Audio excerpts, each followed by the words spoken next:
혹시 유럽의 병자라는 멸칭을 들어보셨나요? 1993년 유럽의 한 작은 나라가 지도에서 지워질 위기에 처해 있었습니다. 실업률 20%, 공장은 멈췄고 젊은이들은 조국을 버리고 떠났죠. 독일도 프랑스도 심지어 경제대국 일본조차 이 나라를 외면했습니다. 영국의 유력 경제지는 냉정하게 선고했죠. 회생 가능성은 제로에 가깝다고요. 그런데 30년이 지난 지금 전 세계가 경악할 만한 대반전이 일어났습니다. 죽어가던 그 나라가 인구 1000명당 자동차 생산량 세계 압도적 1위를 차지한 겁니다. 자동차의 본고장이라는 독일도 일본도 미국도 명함조차 내밀지 못하는 압도적인 격차였죠. 더욱 놀라운 사실이 있습니다. 이 기적을 만든 장본인이 미국도 유럽도 아니었다는 겁니다. 지구 반대편 대한민국이었죠. 한국 기업이 철수하면 국가 시스템이 마비된다는 나라. 도대체 그곳에서 무슨 일이 있었던 걸까요? 황무지였던 상월마을에 세계 최고의 자동차 공장이 들어서고 감자를 캐던 농부의 아들이 최첨단 로봇을 다루는 엔지니어가 되기까지 한국은 대체 어떤 마법을 부린 걸까요? 유럽의 병자를 유럽의 호랑이로 탈바꿈시킨 대한민국. 그 놀라운 이야기 지금 바로 시작합니다. 안녕하세요. 저는 슬로바키아 질리나에서 자동차 엔지니어로 일하고 있는 마틴 코발치크입니다. 올해로 56살이 됐죠. 지금은 이렇게 안정된 삶을 살고 있지만 30년 전만 해도 저는 유럽에서 가장 절망적인 청년 중 하나였습니다. 1993년 1월 1일 체코슬로바키아가 두 나라로 갈라지던 날을 저는 평생 잊지 못합니다. 사람들은 그날을 벨벳이온이라 부르며 평화로운 분리라고 칭송했지만 저에게 그날은 재앙의 시작이었죠. 형님 격인 체코는 서유럽과 붙어있는 지리적 이점에 스코다라는 자동차 브랜드까지 가져갔습니다. 폭스바겐을 비롯한 서구 자본이 체코로 물밀듯이 밀려들었죠. 반면 동생인 우리 슬로바키아에게 남겨진 건 뭐였을까요? 험준한 산맥, 감자밭, 그리고 소련 시절부터 쓰던 낡은 무기 공장뿐이었습니다. 저희 아버지 페테르 코발치크는 그 무기 공장에서 30년을 일한 숙련공이셨어요. 아버지의 손은 늘 기름때가 묻어 있었고 그 투박한 손으로 저를 안아주시던 기억이 아직도 생생합니다. 그런데 분리 독립 후 1년도 채 되지 않아 공장이 문을 닫았습니다. 소련제 무기를 만들던 공장은 더 이상 쓸모가 없어졌으니까요. 아버지는 하루아침에 실업자가 되셨죠. 50평생 기계만 만지던 분이 할 수 있는 일은 아무것도 없었습니다. 저는 그해 25살이었습니다. 대학에서 기계공학을 전공했지만 취업할 곳이 없었죠. 슬로바키아 전체 실업률이 20%에 육박했으니까요. 5명 중 1명은 일자리가 없다는 뜻이었습니다. 어느 날 저는 영국 경제지 파이낸셜 타임스의 기사를 읽었습니다. 거기엔 이렇게 적혀 있었죠. 슬로바키아는 지도에서 지워질 위기에 처해 있다. 회생 가능성은 제로에 가깝다고요. 그 기사를 읽는 순간 저는 온몸에서 힘이 빠지는 걸 느꼈습니다. 세상이 우리를 포기했다는 사실을 깨달았으니까요. 아버지가 돌아가신 건 1995년 겨울이었습니다. 공장이 문을 닫은 지 2년째 되던 해였죠. 아버지는 매일 술을 드셨고 어머니와 다투는 날이 잦아졌습니다. 그러던 어느 날 아침 아버지는 차가운 창고에서 발견됐습니다. 유서도 없이 떠나셨죠. 장례식 날 저는 아버지의 낡은 손목 시계를 물려받았습니다. 소련제 보스토크 시계였어요. 아버지가 공장에서 30년 근속 기념으로 받으신 거였죠. 저는 그 시계를 차면서 맹세했습니다. 반드시 일어서겠다고, 아버지처럼 쓰러지지 않겠다고요. 1997년 저는 안나를 만나 결혼했습니다. 안나는 질리나 외곽마을 출신의 간호사였어요. 밝고 따뜻한 여자였죠. 하지만 결혼 생활은 순탄치 않았습니다. 저는 여전히 실업자였고 안나의 월급만으로 생활해야 했으니까요. 안나는 점점 지쳐갔고 우리 사이엔 말다툼이 잦아졌습니다. 저도 가만히 있었던 건 아닙니다. 닥치는 대로 면접을 봤죠. 독일 기업들이 동유럽에 공장을 세운다는 소식에 희망을 품기도 했습니다. 하지만 현실은 냉혹했어요. 면접장에서 독일인 인사 담당자는 저를 위아래로 훑어보더니 이렇게 말했습니다. 슬로바키아 사람들은 일할 줄 모른다. 체코나 헝가리 사람을 뽑겠다고요. 저는 아무 말도 하지 못했습니다. 2000년대 초반 일본 기업들이 동유럽 시장을 조사하러 왔다는 소식이 들렸습니다. 도요타 시찰단이 우리 질리나 지역을 방문했죠. 저는 혹시나 하는 마음에 그들이 묵는 호텔 앞에서 기다렸습니다. 며칠 뒤 일본 시찰단장 타카하시라는 사람이 기자들 앞에서 한 말을 저는 평생 잊지 못합니다. 도로도 없고 기술도 없다. 이런 황무지에 공장을 짓는 건 자살행위다라고 했죠. 그들은 안전한 체코와 헝가리로 떠났고 슬로바키아는 또다시 버림받았습니다. 저는 그날 밤 안나에게 말했습니다. 우리도 이 나라를 떠나야 할지 모르겠다고요. 안나는 아무 대답도 하지 않았습니다. 그저 창밖을 바라볼 뿐이었죠. 해시태그 3단계 3-8장 각 3333자 총 2만 자 마이너스 해시태그 3장 마이너스 예상 못한 손님들 3333자 2003년 가을 저는 35살이 됐습니다. 결혼한 지 6년째였고 아들 루카시는 5살, 딸 에바는 3살이었죠. 여전히 변변한 직장 없이 이런저런 일용직을 전전하고 있었습니다. 건설 현장에서 벽돌을 나르기도 했고 농장에서 감자를 캐기도 했죠. 대학에서 기계공학을 전공한 사람이 할 일은 아니었지만 가족을 먹여 살려야 했으니까요. 안나는 여전히 간호사로 일하고 있었습니다. 아내의 월급이 가게 수입의 대부분이었죠. 저는 그게 부끄러웠습니다. 남자가 가장으로서 가족을 책임져야 하는데 오히려 아내에게 기대어 살고 있으니까요. 밤마다 잠이 오지 않았습니다. 천장을 바라보며 생각했죠. 나는 왜 이렇게 됐을까? 언제까지 이렇게 살아야 할까? 그해 9월 어느 날 친구 얀 호르바트가 흥분한 목소리로 전화를 걸어왔습니다. 얀도 저처럼 실업자였는데 뉴스에서 놀라운 소식을 들었다는 거였어요. 한국 자동차 회사가 슬로바키아에 공장을 지을지도 모른다는 내용이었죠. 저는 처음에 콧방귀를 뀌었습니다. 독일도 일본도 우리를 외면했는데 한국이라고 다르겠냐고요. 솔직히 말하면 그때 저는 한국이 어디 있는 나라인지도 잘 몰랐습니다. 아시아 어딘가에 있는 작은 나라 정도로만 알고 있었죠. 삼성이라는 회사가 전자제품을 만든다는 건 알았지만 자동차를 만든다는 건 처음 듣는 얘기였어요. 얀에게 물었습니다. 한국 자동차가 뭔데 들어본 적도 없다고요. 얀도 잘 모른다고 했습니다. 하지만 분명히 뉴스에서 기아라는 회사가 동유럽에 공장을 짓겠다고 했다더군요. 저는 그날 밤 인터넷 카페에 가서 한국에 대해 검색해봤습니다. 놀라운 사실들을 알게 됐죠. 한국이 50년 전만 해도 세계에서 가장 가난한 나라 중 하나였다는 것, 한국전쟁으로 폐허가 됐다가 기적적으로 부흥했다는 것, 지금은 세계 10위권의 경제대국이라는 것. 저는 경악했습니다. 어떻게 그렇게 짧은 시간에 그런 성장이 가능한 거지? 며칠 뒤 정말로 한국 시찰단이 진리나를 방문한다는 공식 발표가 났습니다. 저는 반신반의했습니다. 또 둘러보기만 하고 떠나겠지, 일본 사람들처럼 황무지라고 비웃고 가겠지 싶었죠. 하지만 한편으로는 가슴 한구석에서 작은 희망이 피어오르는 걸 느꼈습니다.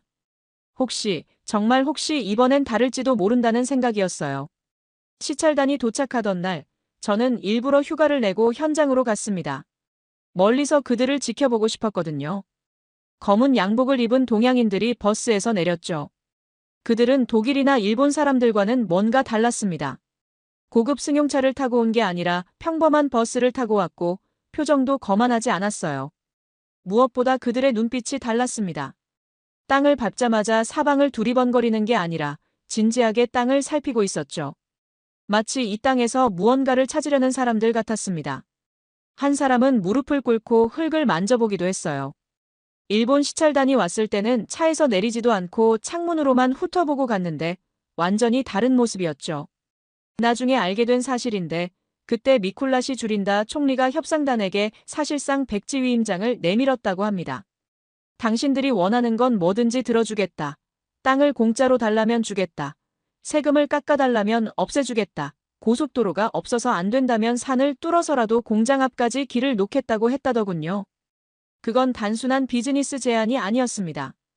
벼랑 끝에 몰린 국가의 처절한 구조 신호였죠. 저는 그날 밤 안나에게 말했습니다.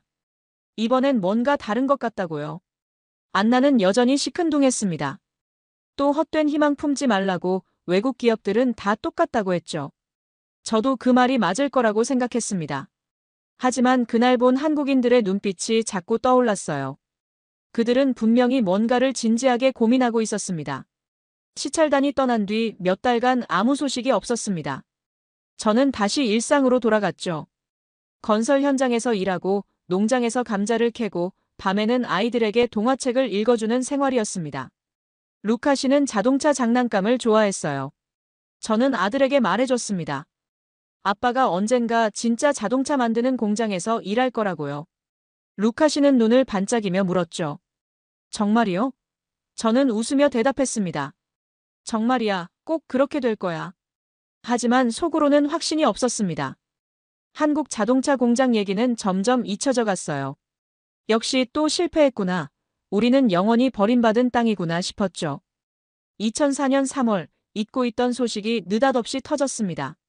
한국 기아 자동차가 슬로바키아 질리나에 공장을 짓기로 최종 결정했다는 뉴스였죠. 저는 처음에 잘못 들은 줄 알았습니다. 텔레비전 앞에 멍하니 서서 같은 뉴스를 3번이나 다시 봤어요. 정말이었습니다. 한국 사람들이 우리를 선택한 거였죠. 안나가 부엌에서 나와 물었습니다. 무슨 일이냐고요? 저는 텔레비전을 가리키며 말했습니다. 한국 자동차 회사가 여기 공장을 짓는다고, 질리나에 짓는다고요. 안나는 반신반의하는 표정으로 뉴스를 봤습니다. 그리고 어깨를 으쓱하며 말했죠. 그래서 뭐 어쩌라고, 우리한테 무슨 상관이냐고요. 저는 대답했습니다. 상관이 있다고, 저 공장에서 일할 거라고요. 나중에 알게 된 사실인데 최종 후보지는 폴란드와 슬로바키아 두 곳이었다고 합니다. 객관적인 조건만 보면 폴란드가 압도적으로 유리했죠. 인구가 8배나 많았고 평야지대라 공장 짓기도 편했습니다. 기아 내부 임원들조차 당연히 폴란드로 가야 한다고 입을 모았다더군요. 숫자만 보면 슬로바키아를 선택할 이유가 전혀 없었어요. 그런데 한국의 정몽구 회장이라는 분이 다른 결정을 내렸습니다. 조건이 좋은 곳보다 우리를 간절히 원하는 곳으로 가겠다고 했다더군요. 그 말을 처음 들었을 때 저는 가슴이 뜨거워지는 걸 느꼈습니다. 평생 누군가에게 선택받아 본 적이 없던 우리 슬로바키아를 한국이 선택해 준 거였으니까요. 그 결정의 배경에는 주린다 총리의 진심 어린 호소가 있었다고 합니다. 총리는 한국 협상단 앞에서 눈물까지 보이며 말했다더군요. 우리 국민들에게 희망을 주고 싶다고, 슬로바키아 젊은이들이 조국을 떠나지 않게 해달라고, 제발 우리를 선택해달라고요. 정몽구 회장은 그 호소에 마음이 움직였다고 합니다. 가난을 극복해본 한국인으로서 슬로바키아의 절박함이 남의 일 같지 않았던 거죠. 유럽 언론들의 반응은 싸늘했습니다. 한국인들이 미쳤다. 인프라도 없는 산골짜기에서 자동차를 만든다고 100% 망한다는 기사가 쏟아졌죠. 독일 경제지는 아시아 기업의 무모한 도박이라고 비웃었고 영국 언론은 2년 안에 철수할 것이라고 예언했습니다. 과거에 슬로바키아를 황무지라고 무시했던 일본 기업들은 어이없다는 반응이었죠. 자기들도 검토했다가 포기한 곳인데 한국이 뛰어든다니 배짱이 좋다며 비아냥거렸습니다. 하지만 저는 달랐습니다. 그날 밤 저는 아버지의 시계를 꺼내들고 오랫동안 바라봤습니다. 아버지가 돌아가신 지 9년이 지났지만 여전히 그 시계는 똑딱똑딱 소리를 내며 움직이고 있었죠. 소련제 보스토크 시계, 아버지가 30년 근속 기념으로 받으신 거였어요. 저는 혼잣말을 했습니다. 아버지, 드디어 기회가 왔어요. 이번엔 놓치지 않을게요. 안나에게도 말했습니다. 저 공장에서 일하고 싶다고요. 안나는 여전히 걱정스러운 표정이었습니다. 외국 기업이 와봤자 몇 년 못 가서 떠난다고, 독일 기업들도 그랬고 다 똑같다고 했죠. 안나의 말도 일리가 있었습니다. 실제로 90년대에 몇몇 서유럽 기업들이 슬로바키아에 진출했다가 철수한 적이 있었거든요. 하지만 저는 이번엔 다를 거라고 느꼈습니다. 근거는 없었어요. 그냥 직감이었습니다. 그들의 눈빛을 봤으니까요. 공장 건설이 시작된다는 소식에 질리나 전체가 들썩였습니다. 실업자들이 공장 건설 현장 일자리에 지원하기 시작했죠. 저도 당연히 지원서를 냈습니다. 대학에서 기계공학을 전공했다는 점을 어필했지만 당장은 건설 현장 일용직밖에 자리가 없었어요. 그래도 상관없었습니다. 일단 발을 들여놓는 게 중요했으니까요. 면접날, 저는 깨끗하게 면도를 하고 가장 좋은 옷을 입었습니다. 낡은 양복이었지만 최대한 깔끔하게 다림질했죠. 면접관은 한국인 건설 현장 소장과 슬로바키아인 통역사였어요. 한국인 현장 소장은 이정민이라는 이름이었는데 40대 중반쯤 되어 보이는 강인한 인상의 남자였습니다. 그가 통역사를 통해 물었죠. 왜 이 일을 하고 싶냐고요? 저는 솔직하게 대답했습니다.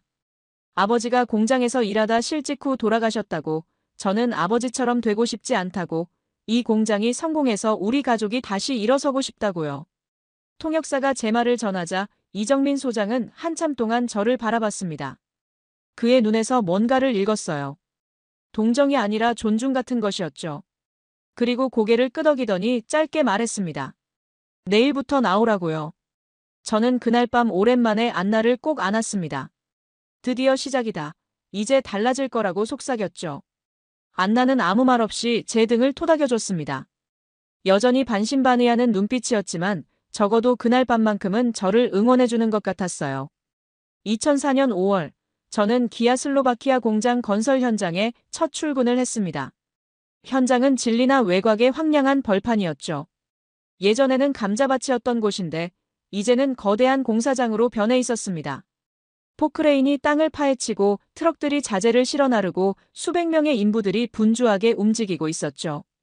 저는 그 광경을 보며 가슴이 두근거렸습니다. 이곳에서 내 인생이 바뀔지도 모른다는 예감이 들었어요. 그런데 이상한 점이 있었습니다. 현장에서 조금만 걸어가면 아버지가 일하셨던 무기 공장 터가 있었어요. 10년 전에 폐쇄된 뒤로 흉물스러운 폐허로 남아있던 곳이었죠. 녹슨 철골 구조물, 깨진 유리창, 잡초가 무성하게 자란 마당. 저는 그 건물을 볼 때마다 가슴이 답답해졌습니다. 아버지의 마지막 모습이 떠올랐으니까요. 아버지는 그 공장에서 30년을 일하셨습니다. 매일 새벽에 출근해서 밤늦게 돌아오셨죠. 기름때 묻은 작업복을 입고 투박한 손으로 저를 안아주시던 아버지. 그런 아버지가 하루아침에 실업자가 되셨을 때 저는 아버지의 눈에서 빛이 꺼지는 걸 봤습니다. 30년 동안 자신을 정의했던 모든 것이 사라진 거였죠. 첫날 작업은 자재 운반이었습니다. 무거운 철근을 나르는 일이었죠. 힘든 일이었지만 불평할 처지가 아니었습니다. 일자리가 있다는 것만으로도 감사했으니까요. 하지만 몸보다 마음이 더 힘들었어요. 아버지가 일하던 공장터가 눈에 들어올 때마다 손이 떨렸습니다. 혹시 이 공장도 아버지의 공장처럼 될까봐 두려웠죠. 점심시간에 저는 혼자 그 폐허로 걸어갔습니다. 녹슨 철문은 열려 있었고 안으로 들어가니 먼지 냄새와 썩은 나무 냄새가 코를 찔렀습니다. 아버지가 일하시던 작업대가 아직 남아 있었어요. 먼지가 두껍게 쌓여 있었지만 형체는 알아볼 수 있었죠. 저는 그 작업대 앞에 서서 한참을 울었습니다. 아버지, 저도 결국 이렇게 될까요? 이 공장도 몇 년 못 가서 문을 닫으면 저도 아버지처럼 되는 건가요? 그날 밤 집에 돌아오자 안나가 물었습니다. 첫날 어땠냐고요? 저는 괜찮다고 대답했지만 표정을 숨기지 못했나 봅니다. 안나는 한숨을 쉬며 말했죠. 그것 봐, 벌써부터 그 모양이면 어떡하냐고 그냥 다른 일을 찾아보라고요. 저는 화가 났습니다. 당신은 맨날 포기만 하라고 한다고 이번만큼은 끝까지 해보겠다고 소리쳤죠. 우리는 그날 밤 크게 싸웠습니다. 안나는 울면서 말했어요. 자기도 무섭다고, 또 공장이 망하면 우리 가족은 어떻게 되냐고, 아이들은 어떡하냐고요. 루카 씨와 에바가 방에서 울음소리를 들었는지 나와서 우리를 바라봤습니다. 저는 아이들 앞에서 싸운 게 부끄러워서 말을 멈췄어요. 안나도 눈물을 닦으며 아이들을 다시 재우러 갔죠. 저는 아무 대답도 못했습니다. 안나의 말이 틀린 게 아니었으니까요. 하지만 포기할 수는 없었습니다. 이건 우리 가족의 마지막 기회였어요. 저는 베란다에 나가서 담배를 피웠습니다. 담배를 피우면서 아버지 생각을 했어요. 아버지도 이런 두려움을 느끼셨을까? 아버지도 매일 밤 이렇게 불안하셨을까? 다음 날부터 저는 이를 악물고 일했습니다. 새벽 6시에 현장에 도착해서 밤 10시까지 일했죠. 한국인 관리자들은 더 일찍 와서 더 늦게까지 일했습니다. 처음에는 그들이 우리를 착취하는 거라고 생각했어요. 하지만 시간이 지나면서 깨달았습니다. 그들은 우리보다 더 열심히 일하고 있었죠. 우리에게 일을 시키는 게 아니라 함께 일하고 있었습니다. 어느 날 이정민 현장 소장이 제가 일하는 모습을 지켜보다가 다가왔습니다. 통역사를 통해 물었죠. 기계공학 전공이라며 왜 여기서 이런 일을 하냐고요. 저는 대답했습니다.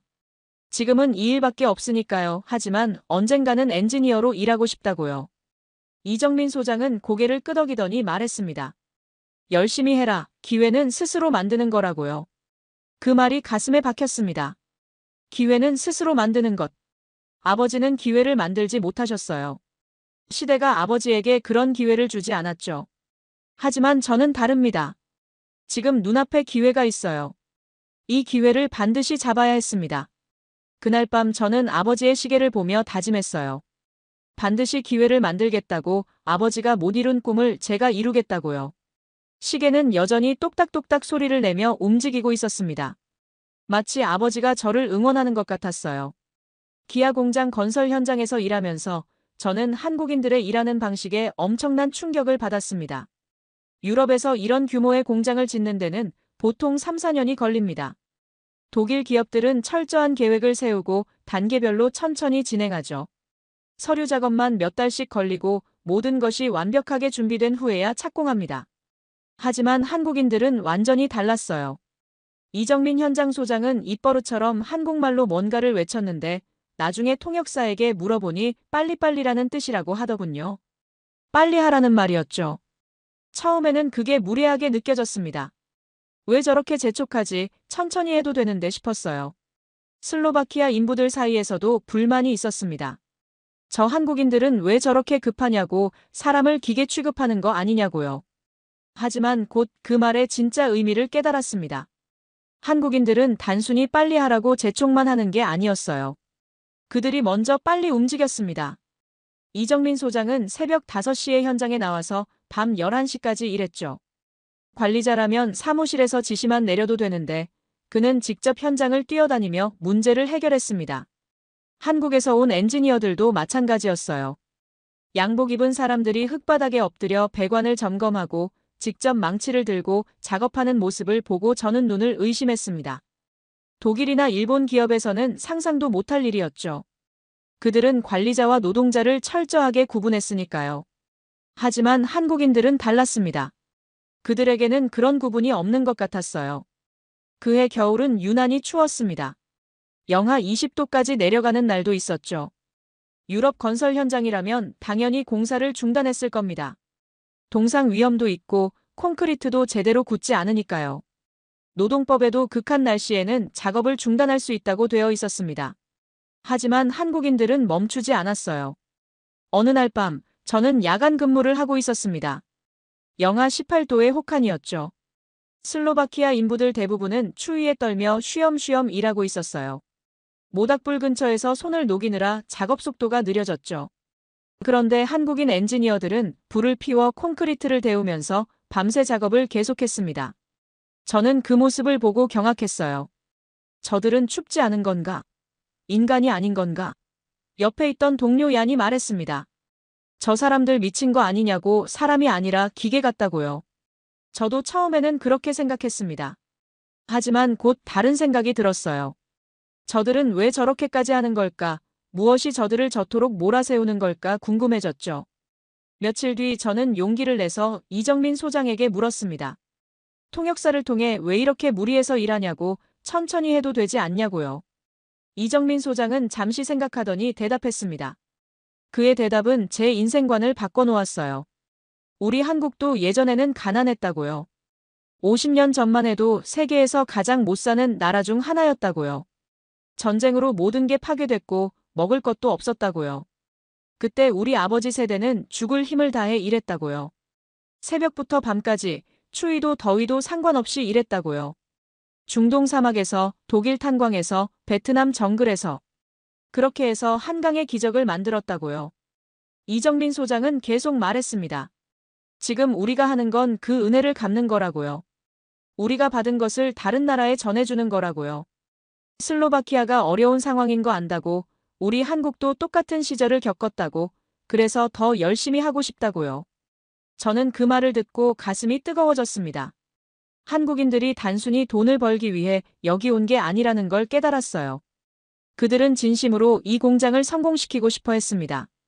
그리고 그 진심이 저에게도 전해졌죠. 그날 밤부터 저는 태도를 바꿨습니다. 추워도 불평하지 않았고 힘들어도 쉬지 않았어요. 한국인들처럼 일하기로 결심한 거였죠. 야는 저를 보고 너도 미쳤냐고 했지만 저는 웃기만 했습니다. 미친 게 아니라 눈이 뜬 거라고 대답했죠. 빨리빨리는 단순한 재촉이 아니었습니다. 그건 절박함이었어요. 가난을 극복하려는 절박함, 성공하려는 절박함, 다음 세대에게 더 나은 삶을 물려주려는 절박함. 저도 그 절박함을 느끼기 시작했습니다. 공사가 진행되면서 한국인들과 슬로바키아인들 사이에 크고 작은 갈등이 생기기 시작했습니다. 가장 큰 문제는 언어였죠. 한국인들은 영어를 잘 못했고 우리 슬로바키아인들도 마찬가지였습니다. 통역사가 있었지만 모든 대화를 통역할 수는 없었어요. 특히 작업 현장에서는 급한 상황이 많았는데 그럴 때마다 손짓 발짓으로 의사소통을 해야 했죠. 오해가 생기는 건 시간 문제였습니다. 어느 날 한국인 감독이 급하게 뭔가를 지시했는데 슬로바키아 인부가 잘못 알아듣고 다른 작업을 했죠. 한국인 감독은 오른쪽 벽에 배관을 설치하라고 했는데 인부는 왼쪽 벽으로 알아들은 거였어요. 결과적으로 하루치 작업을 망쳐버렸습니다. 설치한 배관을 다시 뜯어내고 처음부터 다시 해야 했죠.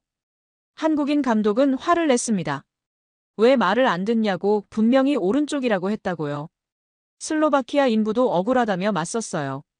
자기는 분명히 왼쪽이라고 들었다고 한국 사람들이 발음을 똑바로 안 해서 그런 거라고요. 분위기가 험악해졌습니다. 다른 인부들도 모여들어서 웅성거렸죠. 저는 그 사이에서 난처했습니다. 양쪽 말을 다 이해할 수 없었으니까요. 싸움이 더 커지기 전에 누군가 중재해야 했는데 저는 그럴 능력이 없었어요. 그때 한 젊은 여성이 뛰어와서 상황을 수습했습니다. 박서연이라는 한국인 통역사였어요. 30대 초반으로 보이는 단발머리 여성이었죠. 박서연 씨는 놀랍게도 슬로바키아어를 할 줄 알았습니다. 유창하지는 않았지만 기본적인 대화는 가능했어요. 한국 대학에서 슬로바키아어를 전공했다더군요. 세상에 그런 전공이 있다는 것도 신기했고 그걸 전공한 한국인이 있다는 것도 놀라웠습니다. 박서연 씨는 침착하게 양쪽 이야기를 들었습니다. 한국인 감독에게는 슬로바키아 문화를 설명했어요. 슬로바키아 사람들은 직접적으로 지적받는 걸 싫어한다고 공개적으로 망신을 주면 반발심만 커진다고요. 그리고 슬로바키아 인부에게는 한국인의 의도를 설명했죠. 화를 낸 건 당신을 무시해서가 아니라 작업이 늦어지는 게 걱정돼서라고 한국인들은 감정 표현이 직접적이라고요. 갈등은 금방 해결됐습니다. 한국인 감독은 인부에게 사과했고 인부도 자신의 실수를 인정했죠. 저는 박서연 씨의 능력에 감탄했어요. 단순히 언어만 통역하는 게 아니라 문화를 통역하고 있었으니까요. 그날 이후로 박서연 씨는 현장의 핵심 인물이 됐습니다. 저는 그녀와 자주 대화를 나눴어요. 한국에 대해, 한국 사람들에 대해 많은 것을 배웠죠.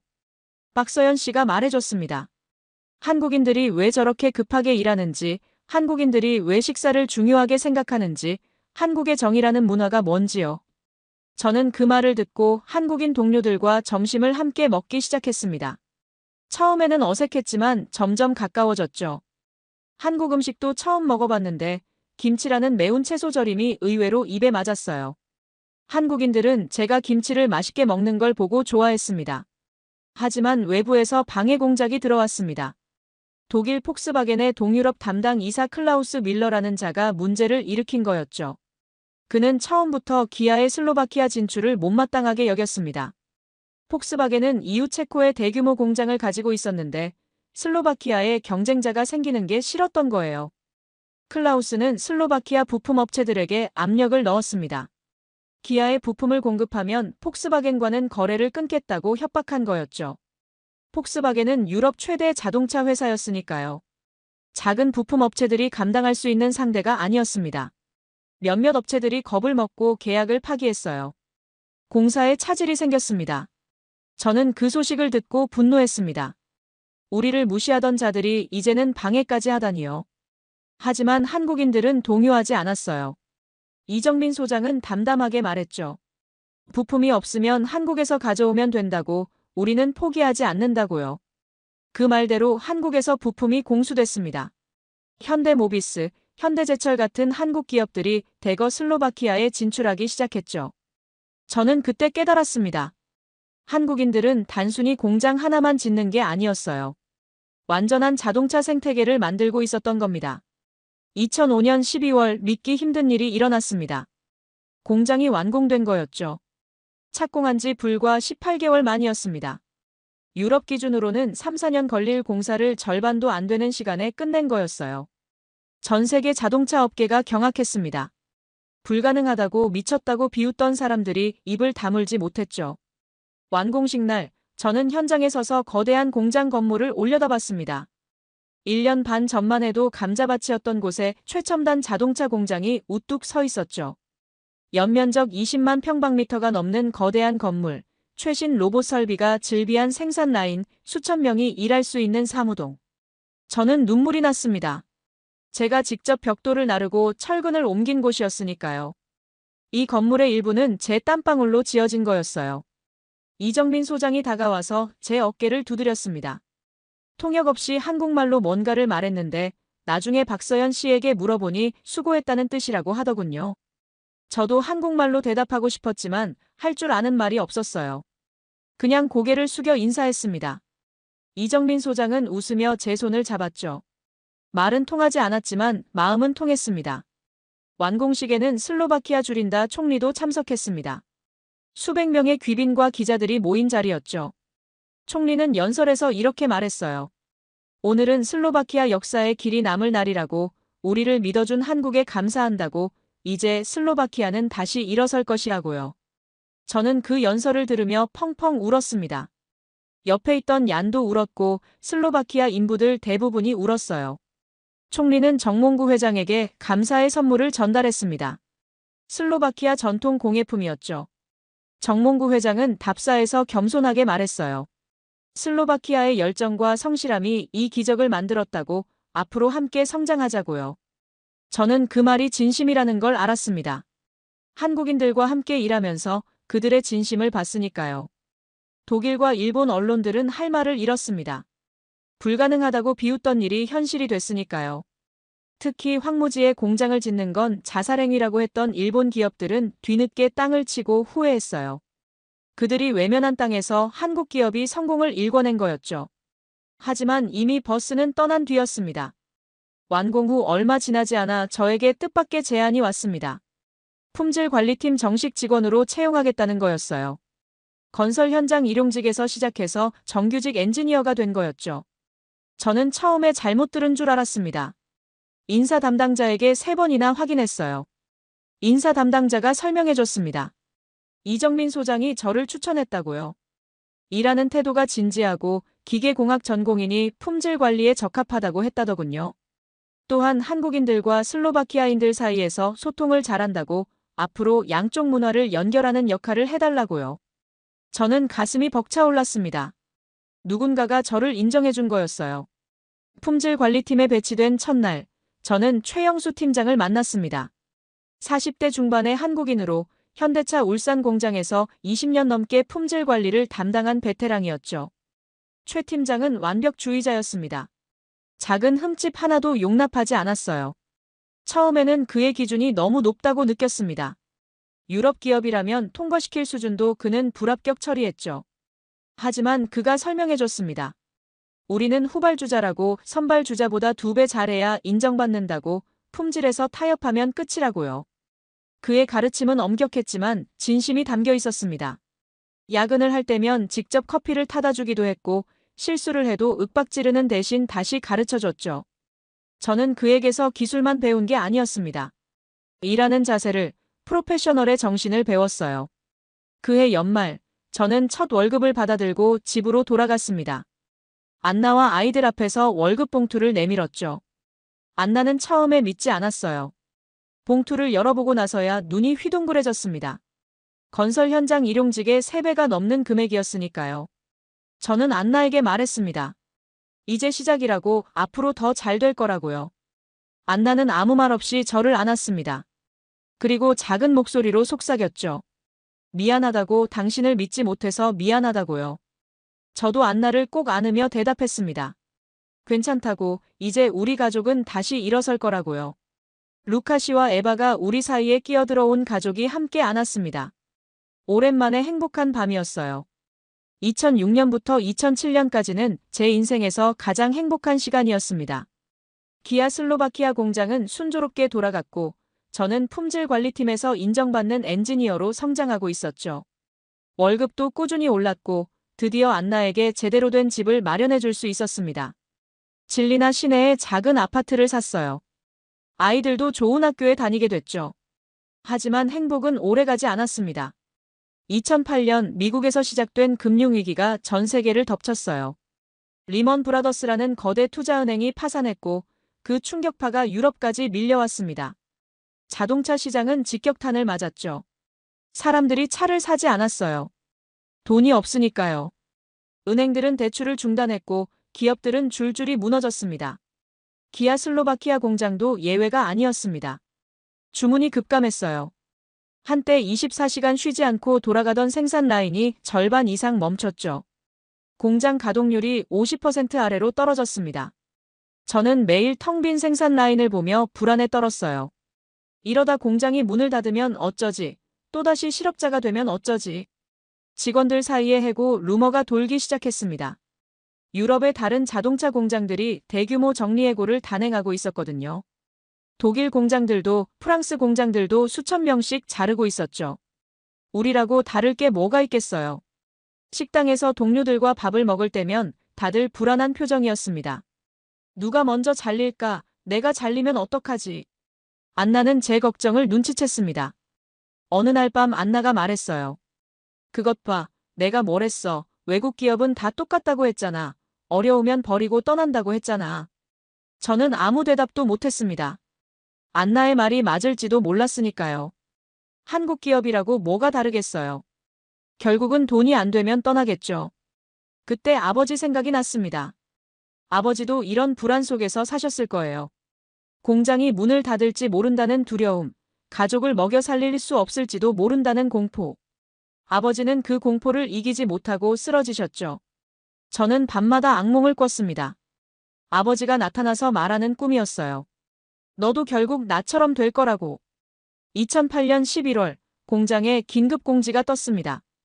전 직원 대상 긴급 회의가 있다는 내용이었죠. 저는 심장이 쿵쾅거렸습니다. 드디어 정리해고 발표가 나는구나 싶었어요. 회의장으로 가는 발걸음이 천근만근이었습니다. 주변 동료들도 다들 창백한 얼굴이었죠. 회의장에 들어서니 김대호 공장장이 단상에 서 있었습니다. 김대호 공장장은 이정민 소장의 후임으로 온 분이었어요. 50대 초반의 과묵한 남자였죠.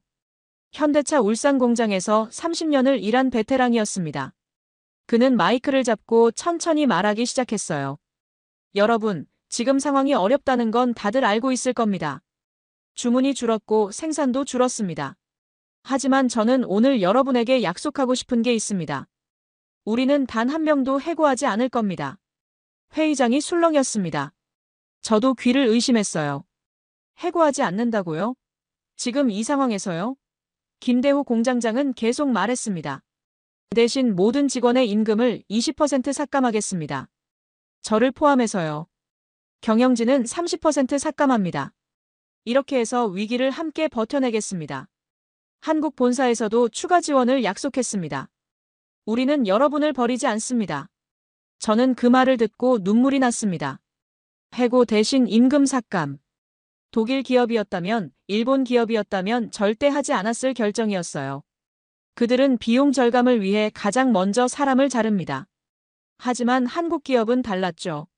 사람을 지키기 위해 다른 방법을 찾았습니다. 김대호 공장장의 결정은 슬로바키아 전체에 큰 반향을 일으켰습니다. 현지 언론들이 앞다퉈 보도했죠. 한국 기업 기아, 금융위기에도 해고, 제로 선언이라는 제목이 신문 일면을 장식했어요. 유럽의 다른 자동차 공장들이 수천 명씩 정리해고를 단행하는 상황에서 기아 슬로바키아만 단 한 명도 자르지 않았으니까요. 저는 그날 이후로 한국이라는 나라를 다시 보게 됐습니다. 단순히 일을 시키는 고용주가 아니었어요. 우리를 가족처럼 여기는 파트너였죠. 박서연 씨가 설명해줬습니다. 한국에는 정이라는 문화가 있다고요. 한번 인연을 맺으면 어려울 때 버리지 않는다고요. 저는 그 말이 빈말이 아니라는 걸 직접 경험했습니다. 임금이 삭감됐지만 불만을 가진 사람은 거의 없었어요. 오히려 감사했죠. 일자리가 있다는 것 자체가 축복이었으니까요. 동료 얀이 말했습니다. 독일 회사였으면 벌써 우리 반은 잘렸을 거라고. 한국 사람들은 진짜 다르다고요. 저도 같은 생각이었습니다. 공장은 힘든 시기를 버텨냈습니다. 생산량은 줄었지만 품질 교육과 설비 점검에 시간을 투자했죠. 최영수 팀장은 이 시간을 기회로 삼자고 했어요. 바쁠 때는 못했던 것들을 지금 하자고요. 저희 품질관리팀은 새로운 검사 시스템을 도입하고 직원들에게 추가 교육을 실시했습니다. 김대호 공장장은 자주 현장을 돌아다녔어요. 직원들과 악수를 하고 안부를 물었죠.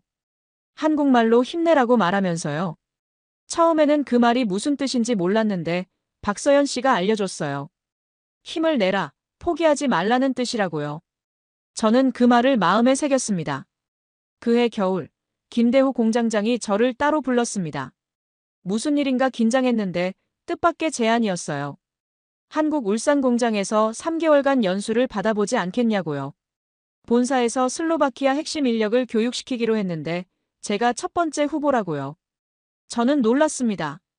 금융위기 한복판의 연수라니요. 비용도 만만치 않을 텐데요. 김대호 공장장은 웃으며 말했어요. 위기는 기회라고. 지금 인재를 키워놓으면 회복됐을 때 앞서갈 수 있다고요. 저는 그 말에 또 한 번 감동했습니다. 어려울 때 비용을 줄이는 게 아니라 사람에게 투자하는 회사라니요. 안나에게 말하니 처음에는 반대했어요. 3개월이나 떨어져 있어야 한다고. 아이들은 어떡하냐고요. 하지만 저는 설득했습니다. 이건 일생일대의 기회라고. 한국에서 배워오면 더 좋은 아빠, 더 좋은 남편이 될 수 있다고요. 결국 안나도 동의했습니다. 2009년 2월, 저는 생애 처음으로 비행기를 탔습니다. 목적지는 대한민국 울산. 12시간이 넘는 비행이었죠. 비행기 창문으로 구름을 바라보며 생각했어요. 내가 정말 한국에 가는구나. 그 기적의 나라에 가는구나. 울산 공장에서의 3개월은 제 인생을 바꿨습니다. 한국의 자동차 산업이 어떻게 세계적인 수준에 올랐는지 직접 목격했죠. 새벽부터 밤까지 쉬지 않고 돌아가는 공장, 완벽을 추구하는 품질 관리, 끊임없이 개선을 모색하는 문화. 저는 모든 것을 스펀지처럼 흡수했습니다. 무엇보다 인상 깊었던 건 한국 사람들의 태도였어요. 그들은 저를 외국인 손님이 아니라 동료로 대했습니다. 함께 밥을 먹고 함께 술을 마시고 함께 노래를 불렀죠. 언어는 통하지 않았지만 마음은 통했어요. 2010년대에 접어들면서 유럽 자동차 시장이 서서히 회복되기 시작했습니다. 금융위기의 충격에서 벗어나 사람들이 다시 차를 사기 시작한 거죠. 기아 슬로바키아 공장에도 주문이 밀려들었어요. 멈췄던 생산 라인이 다시 돌아가기 시작했고 공장은 활기를 되찾았습니다. 하지만 단순히 예전으로 돌아간 게 아니었어요. 더 좋아졌습니다. 위기 동안 투자했던 품질 교육과 설비 개선이 빛을 발한 거죠. 기아 슬로바키아에서 생산된 차량의 품질은 유럽 최고 수준이 됐어요. 독일 자동차 전문지들이 기아 슬로바키아 공장을 취재하러 올 정도였죠. 2013년 놀라운 통계가 발표됐습니다. 슬로바키아가 인구 1000명당 자동차 생산 대수에서 세계 1위를 차지한 거예요. 인구 550만의 작은 나라가 자동차 강국 독일, 일본, 미국을 모두 제쳤습니다. 저는 그 뉴스를 보고 믿을 수 없었어요. 10년 전만 해도 유럽의 병자라고 불리던 나라가 자동차 생산 1위라니요. 기아 슬로바키아 공장의 성공은 다른 기업들도 끌어들였습니다. 폭스바겐, 푸조 같은 유럽 자동차 회사들이 슬로바키아에 공장을 지었죠. 과거에 황무지라며 무시했던 그들이 이제는 앞다퉈 들어오는 거였어요. 하지만 기아가 먼저였습니다. 아무도 믿지 않을 때 한국이 먼저 손을 내밀었죠. 저도 승진했습니다.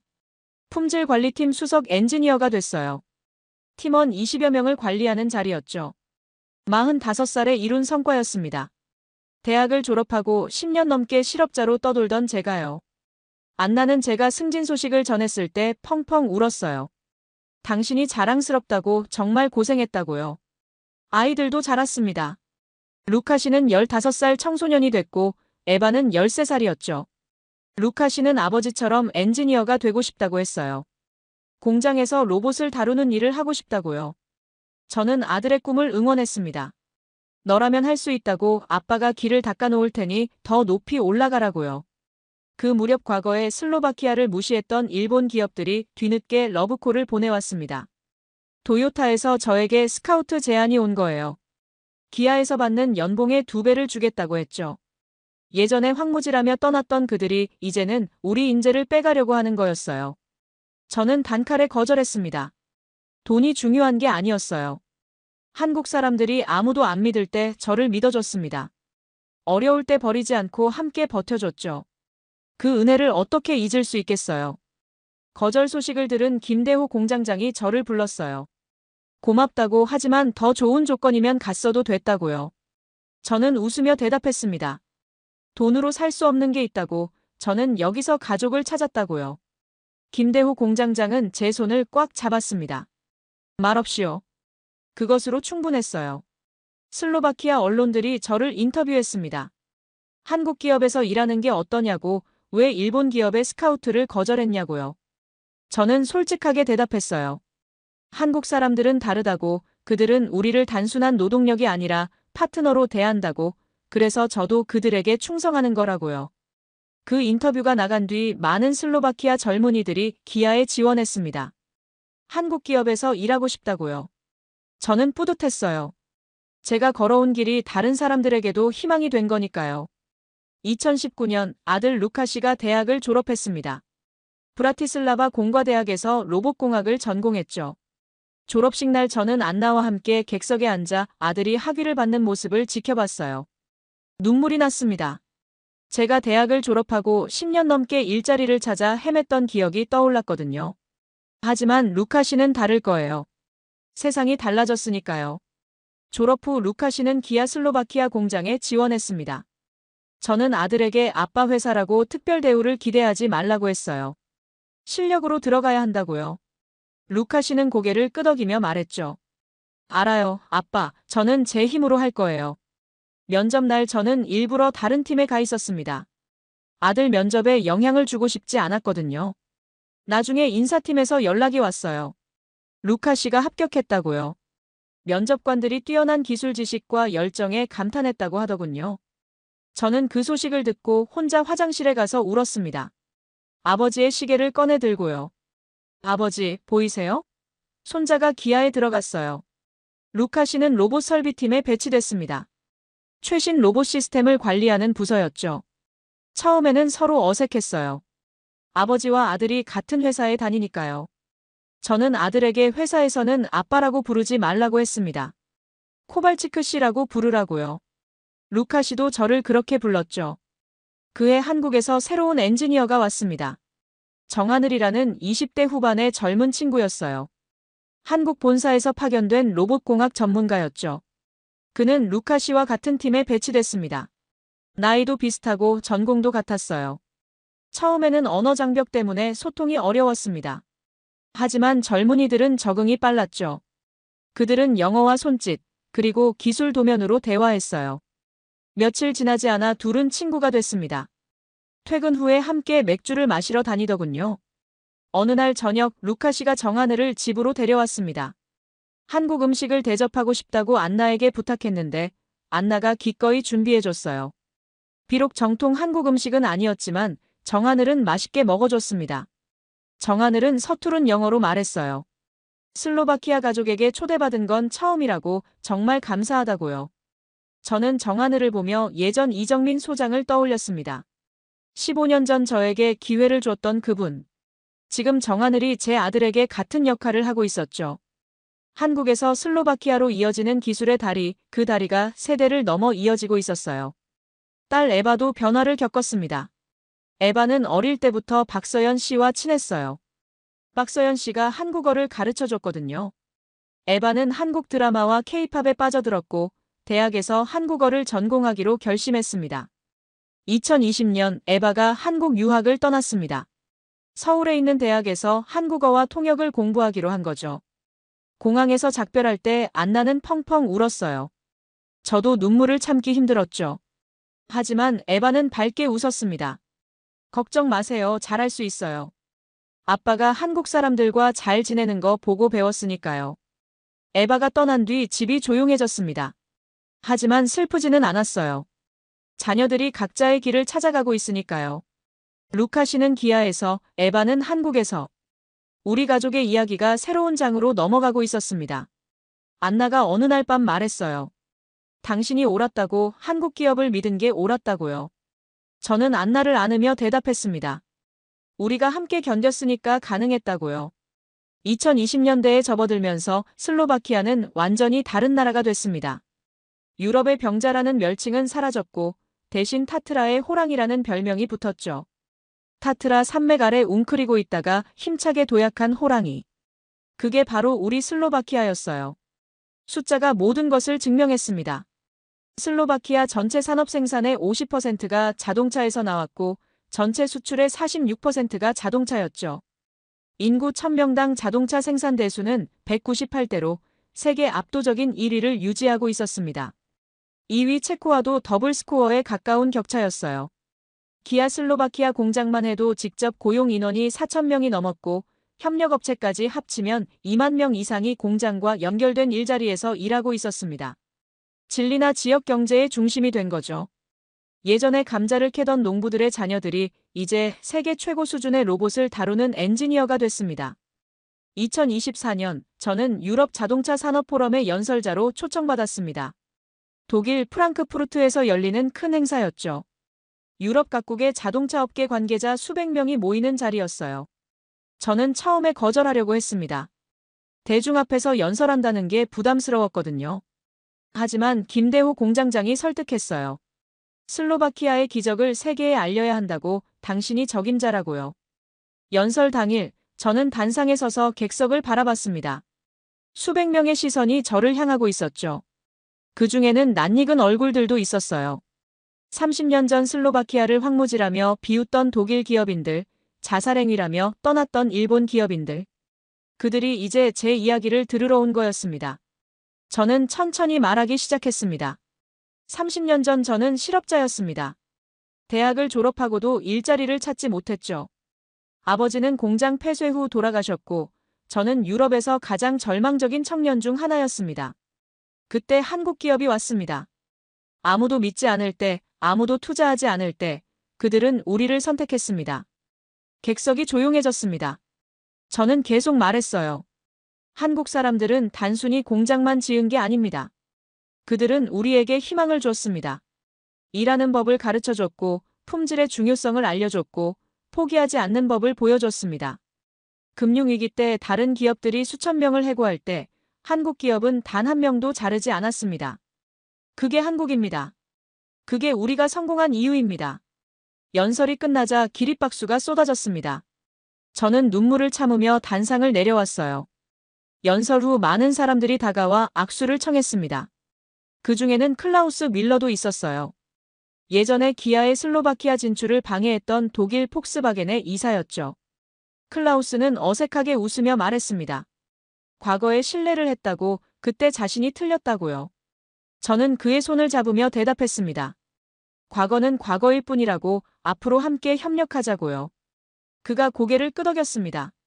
포럼이 끝난 뒤 저는 호텔방에서 혼자 아버지의 시계를 꺼내봤습니다. 아버지, 오늘 아들이 유럽의 자동차 업계 사람들 앞에서 연설했어요. 슬로바키아의 기적을 이야기했어요. 아버지가 살아계셨다면 자랑스러워 하셨을 텐데. 시계는 여전히 똑딱똑딱 소리를 내며 움직이고 있었습니다. 유럽 자동차 포럼 연설 이후 저에게 많은 제안이 들어왔습니다. 그중 가장 파격적인 건 중국 자동차 기업 BYD에서 온 스카우트 제안이었어요.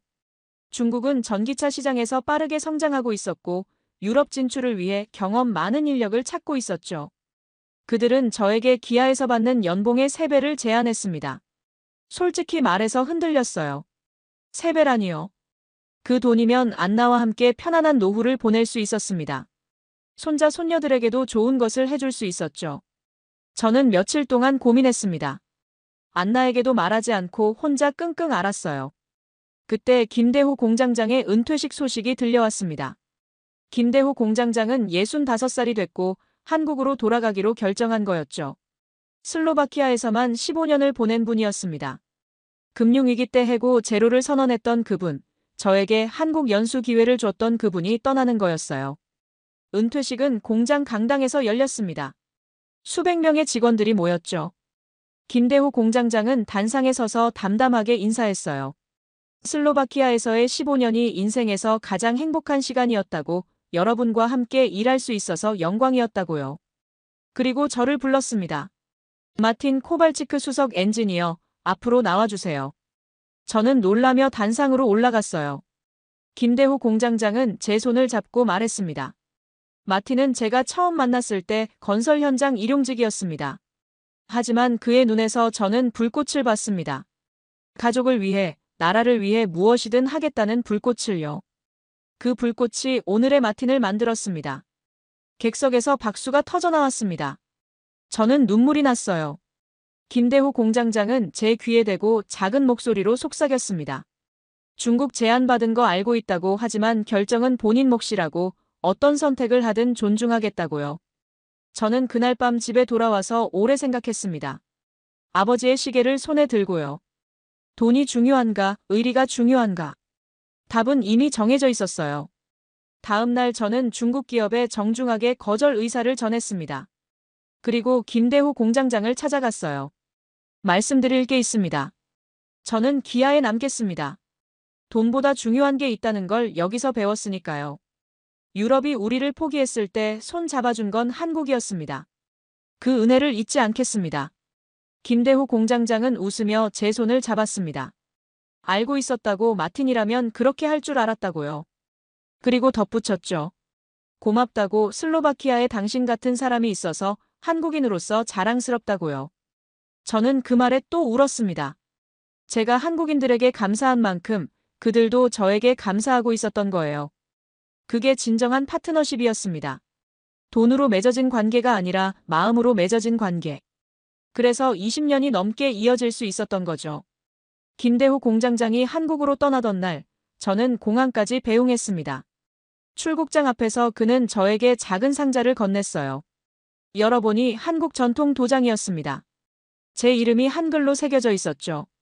마틴은 한국어로 쓸 수 없어서 발음대로 적었다고요. 마틴. 저는 그 도장을 지금도 간직하고 있습니다. 아버지의 시계 옆에 놓아두고요. 두 개의 물건, 두 세대의 이야기. 아버지는 공장의 폐쇄와 함께 쓰러지셨지만 저는 공장과 함께 일어섰습니다. 그 차이를 만든 건 한국이었어요. 김대호 공장장이 떠난 후 새로운 공장장이 부임했습니다. 한국에서 온 젊은 공장장이었죠. 40대 초반의 패기 넘치는 사람이었어요. 하지만 저에게는 이미 익숙한 한국인이었습니다. 20년 넘게 한국 사람들과 일하면서 그들의 문화를 이해하게 됐으니까요. 새 공장장은 저를 고문 역할로 임명했습니다. 슬로바키아 현지 사정에 밝은 제가 한국인 경영진과 슬로바키아 직원들 사이에 다리 역할을 해달라고 했죠. 저는 기꺼이 수락했어요. 예전에 박서연 씨가 했던 역할을 이제 제가 하게 된 거였습니다. 그해 슬로바키아 정부에서 연락이 왔습니다. 국가산업훈장을 수여하겠다는 내용이었어요. 슬로바키아 자동차 산업 발전에 기여한 공로를 인정받은 거였죠. 저는 처음에 사양하려고 했습니다. 제가 한 일이 뭐가 있다고요? 하지만 안나가 말렸어요. 받아야 한다고, 당신만의 상이 아니라 모든 슬로바키아 노동자를 대표하는 상이라고요. 훈장 수여식은 브라티슬라바 대통령궁에서 열렸습니다. 대통령이 직접 훈장을 달아줬어요. 저는 연미복을 입고 단상에 섰습니다. 건설 현장에서 철근을 나르던 손에 훈장이 달린 거였죠. 꿈만 같았어요. 수상 소감을 말할 차례가 됐습니다. 저는 준비한 원고를 보지 않고 진심을 말했어요. 이 훈장은 제 것이 아닙니다. 2004년에 아무도 믿지 않던 슬로바키아에 투자한 한국의 것입니다. 금융위기 때 우리를 버리지 않은 한국인들의 것입니다. 저는 그저 그들이 준 기회를 잡았을 뿐입니다. 객석에서 박수가 터져나왔습니다. 한국 대사관 관계자들도 참석해 있었는데 그들도 감동받은 표정이었어요. 수여식이 끝난 후 한국 대사가 다가와 악수를 청했습니다. 고맙다고, 한국을 그렇게 좋게 말해줘서 고맙다고요. 저는 대답했습니다. 사실을 말한 것뿐이라고요. 그날 저녁 저는 가족들과 함께 아버지 묘소를 찾았습니다. 안나, 루카 씨, 그리고 한국에서 잠시 귀국한 에바까지. 온 가족이 아버지 앞에 섰어요. 저는 훈장을 묘비 앞에 내려놓으며 말했습니다. 아버지, 아들이 왔어요. 오늘 나라에서 훈장을 받았어요. 30년 전 아버지가 돌아가셨을 때 저는 세상에서 가장 절망적인 청년이었어요. 하지만 이제는 다릅니다. 아버지가 못 이룬 꿈을 제가 이뤘어요. 아버지, 이제 편히 쉬세요. 아들은 일어섰어요. 안나가 제 손을 잡았습니다. 루카 씨와 에바도 양옆에 섰죠. 저는 가족들을 바라보며 생각했어요. 이게 은혜를 갚는 방법이구나. 한국이 저에게 준 기회를 헛되이 하지 않는 것, 제가 받은 것을 다음 세대에게 전하는 것, 그게 진정한 보답이구나. 묘소를 떠나면서 에바가 물었습니다. 아빠, 나중에 저도 아빠처럼 한국과 슬로바키아를 연결하는 일을 하고 싶어요.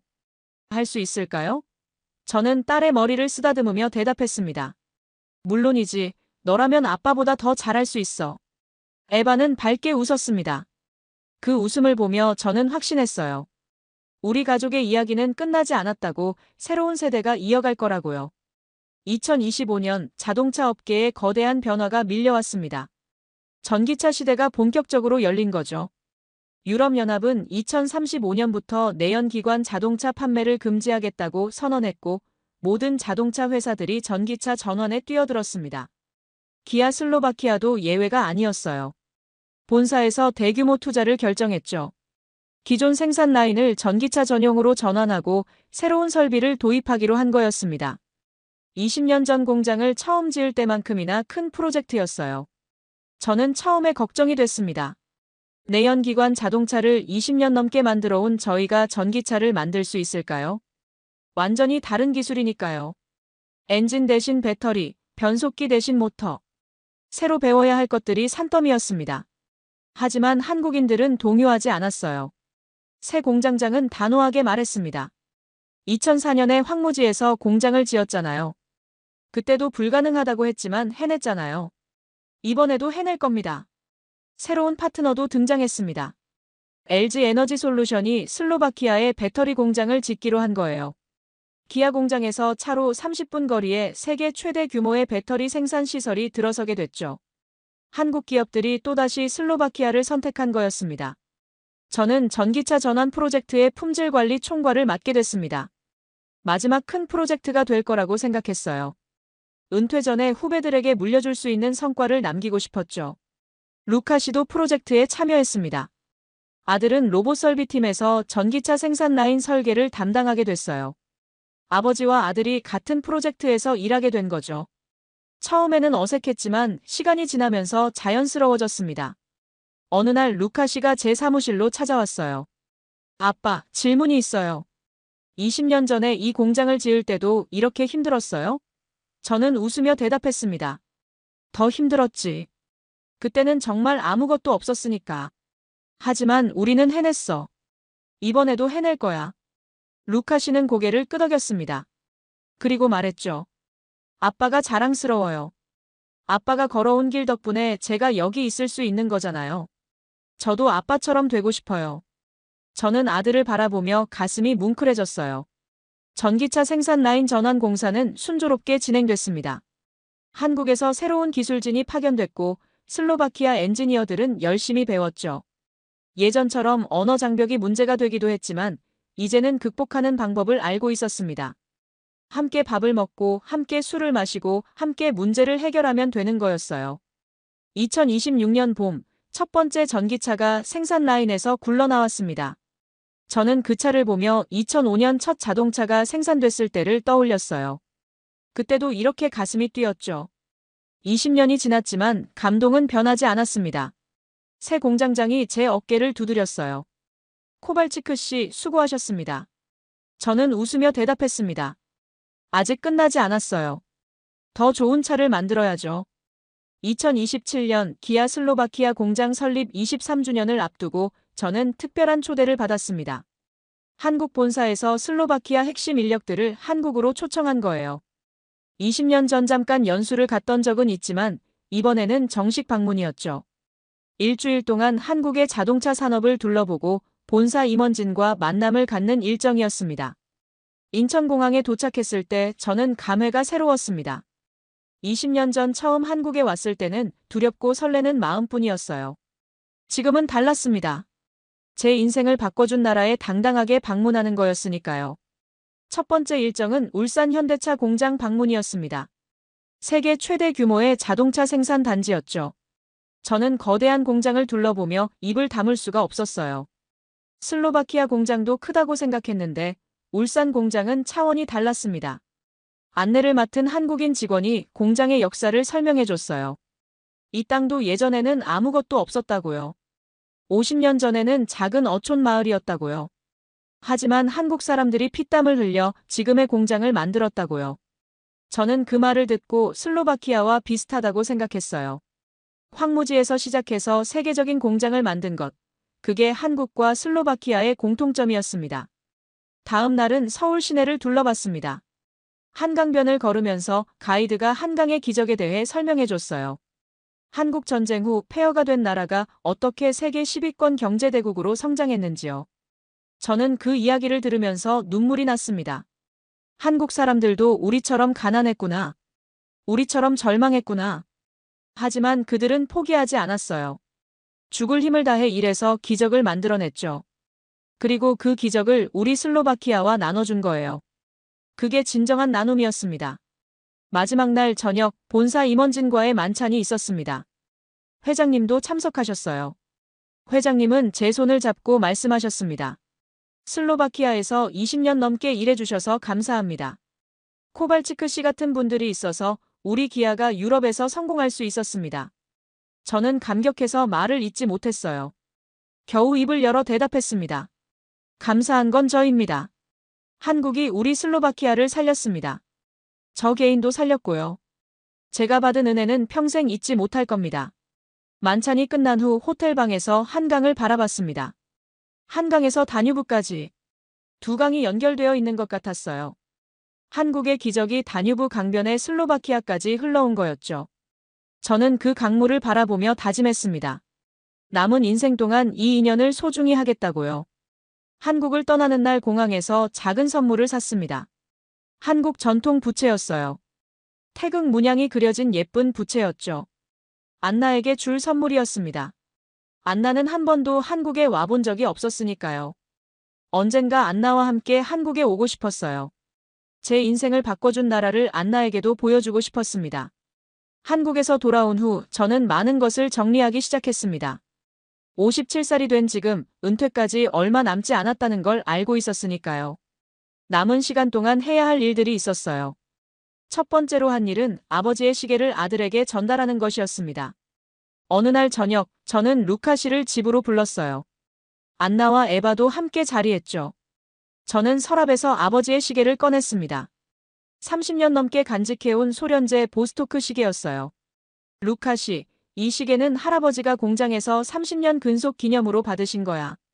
할아버지가 돌아가신 후 아빠가 물려받았지. 이제 내게 물려줄 때가 됐어.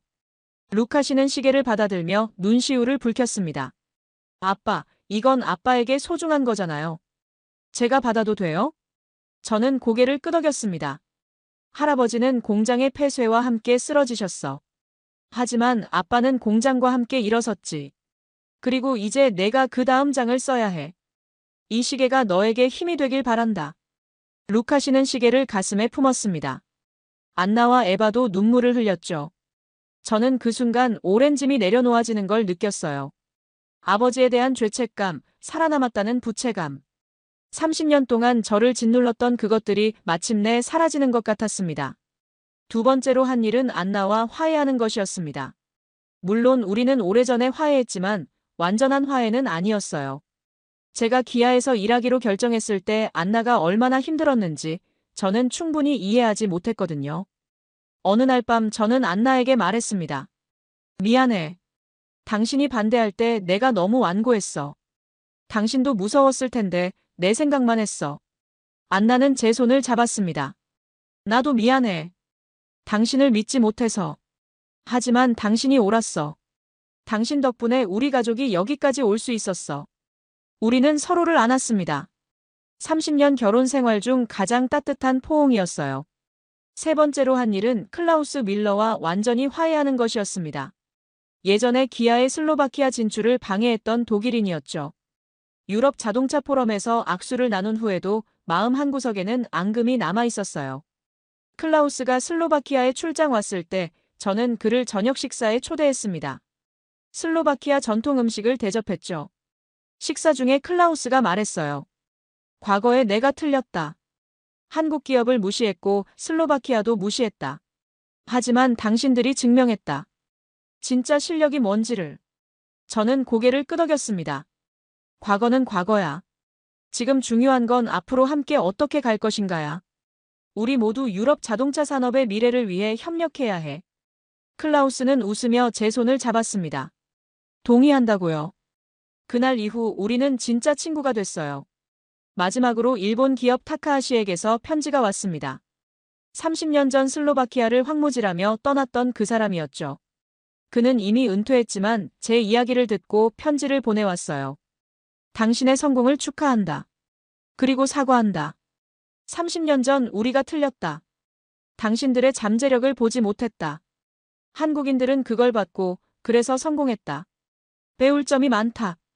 저는 그 편지를 읽고 오래 생각했습니다. 복수하고 싶은 마음은 없었어요. 그저 감사했죠. 모든 것이 제자리를 찾아가고 있었으니까요. 2028년 기아 슬로바키아 공장 24주년 기념식이 열렸습니다. 저는 기념 연설자로 초청받았어요. 내년이면 은퇴하는 저에게 주어진 마지막 공식 행사였죠. 기념식 전날 밤, 저는 연설문을 준비하며 지난 24년을 돌아봤습니다. 건설 현장 일용직으로 시작해서 품질관리팀 수석 엔지니어까지 아무것도 없던 황무지에서 세계 최고의 자동차 공장을 함께 만들어 온 세월이었죠. 기념식 당일 공장 강당은 수백 명의 직원과 귀빈으로 가득 찼습니다. 루카 씨와 에바도 왔어요. 에바는 한국 유학을 마치고 돌아와서 지금은 한마이너스 슬로바키아 통역사로 일하고 있었죠. 박서연 씨의 뒤를 잇는 셈이었습니다. 단상에 오르기 전 저는 뒤를 돌아봤습니다. 한국인 동료들과 슬로바키아인 동료들이 함께 박수를 치고 있었어요. 24년 전에는 서로 말도 통하지 않았던 사람들이 지금은 하나의 팀이 되어 있었습니다. 저는 마이크 앞에 섰습니다. 24년 전 저는 이 자리에서 철근을 나르고 있었습니다. 대학을 졸업하고도 10년 넘게 일자리를 찾지 못했던 실업자였죠. 아버지는 공장 폐쇄 후 돌아가셨고 저는 아버지처럼 될까봐 두려웠습니다. 그때 한국 사람들이 왔습니다. 아무도 믿지 않던 이 땅에 공장을 짓겠다고 했죠. 유럽 사람들은 비웃었습니다. 미쳤다고 망할 거라고요. 하지만 한국 사람들은 포기하지 않았습니다. 영하 20도의 추위 속에서도 밤을 새워 일했죠. 저는 그들에게서 빨리빨리라는 말을 배웠습니다. 처음에는 그냥 빨리 하라는 재촉인 줄 알았어요. 하지만 그게 아니었습니다. 그건 절박함이었습니다. 가난을 극복하려는 다음 세대에게 더 나은 삶을 물려주려는 절박함이었죠. 저도 그 절박함을 배웠습니다. 그리고 오늘 여기 서 있습니다. 객석에서 박수가 터져나왔습니다. 저는 잠시 숨을 고르고 계속했어요. 오늘 저는 다음 세대에게 말하고 싶습니다. 제 아들 루카 씨는 지금 이 공장에서 로봇 설비 엔지니어로 일하고 있습니다.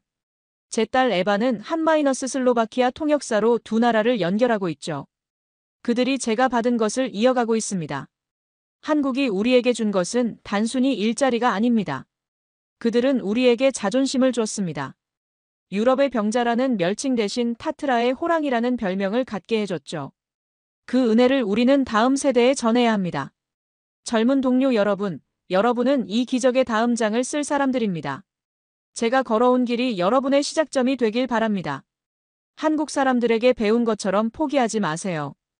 빨리빨리 정신으로 전진하세요. 그리고 언젠가 여러분도 다음 세대에게 이 이야기를 전해주세요. 기립박수가 쏟아졌습니다. 저는 단상에서 내려와 루카 씨와 에바를 안았어요. 안나도 눈물을 흘리며 다가왔죠. 우리 가족은 서로를 꼭 안았습니다. 24년 전 황무지에서 시작된 기적. 그 기적은 끝나지 않았습니다. 다음 세대가 이어갈 테니까요. 2029년 봄, 저는 마침내 은퇴했습니다. 기아 슬로바키아에서 25년 건설 현장 일용직으로 시작해서 품질관리 수석 엔지니어로 마무리한 여정이었죠. 은퇴식에서 저는 짧게 인사했습니다. 감사하다고 행복했다고 여러분 덕분에 여기까지 왔다고요. 은퇴 후 첫날, 저는 아침 일찍 일어나 예전 습관대로 공장으로 향했습니다. 물론 출근하는 게 아니었어요. 그냥 보고 싶었죠.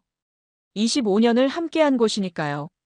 공장 정문 앞에 서서 저는 거대한 건물을 올려다봤습니다. 태극기와 슬로바키아 국기가 나란히 펄럭이고 있었어요. 25년 전 이곳은 감자밭이었습니다. 아무것도 없었죠. 지금은 세계 최고 수준의 자동차 공장이 우뚝 서 있었습니다. 저는 그 깃발들을 바라보며 생각했어요. 한국과 슬로바키아. 지구 반대편에 있는 두 나라가 어떻게 이렇게 깊은 인연을 맺게 됐을까요? 둘 다 가난을 경험한 나라였습니다. 둘 다 강대국 사이에서 고통받은 역사가 있었죠. 그래서 서로를 이해할 수 있었던 걸까요? 발걸음을 옮겨 예전 아버지 공장터로 갔습니다. 이제는 완전히 철거되고 공원이 조성되어 있었어요. 벤치에 앉아서 주변을 둘러봤습니다. 젊은 부부가 유모차를 끌고 산책하고 있었고 아이들이 잔디밭에서 뛰어놀고 있었죠. 저는 아버지를 생각했습니다. 아버지가 일하던 공장은 사라졌지만 그 자리에 새로운 삶이 피어나고 있었어요. 아버지, 보이세요? 슬로바키아가 달라졌어요. 더 이상 유럽의 병자가 아니에요. 우리는 일어섰어요. 집으로 돌아오니 안나가 아침을 준비하고 있었습니다. 안나는 웃으며 물었어요. 공장 구경 잘했어? 저는 고개를 끄덕이며 안나를 안았습니다.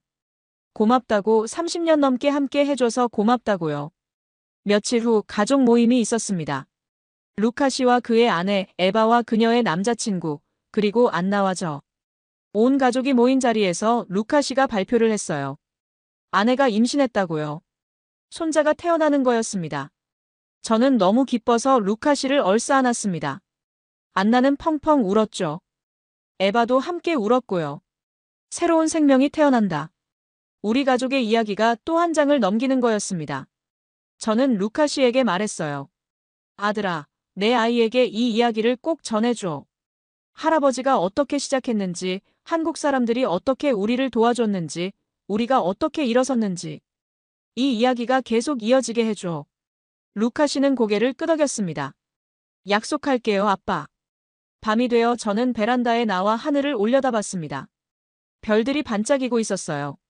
저는 아버지의 시계를 꺼내 들었습니다. 이제는 루카 씨에게 물려줬지만 사진으로 찍어 항상 간직하고 있었죠.